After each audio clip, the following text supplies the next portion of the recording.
د امریکا جمهوریت غوښتونکي ګوند له بایډن د استعفا غوښتنه کړې ده. د راپورونو له مخې د امریکا د جمهوریت غوښتونکي ګوند یو شمېر غړو په کابل کې تر خونړۍ چاودنې او روان وضعیت وروسته ویلي چې بایډن د رهبرۍ وړتیا نه لري او باید له خپلې دندې استعفا ورکړي. د دغه ګوند د غړو په خبره دوی به له دې وروسته د بایډن د استهزا او استعفا لپاره خپلې هڅې پیلوي، ځکه هغه د افغانستان په اړه ناسمې تګلارې او پالیسۍ لرلې دي.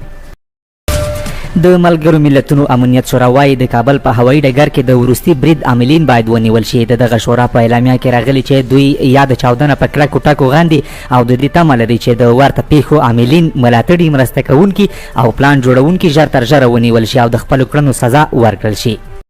د افغانستان خصوصي بانکونه وایي د دوی ټول فعالیتونه د افغانستان بانک په فعالیدو پورې تړلي دي.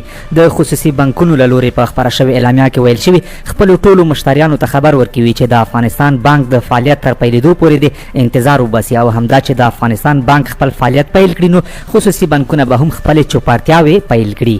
آلمان وایي سرتیري په افغانستان کې د تخلیې ماموریت تر بشپړولو وروسته خپل هیواد ته رسېدلي دي.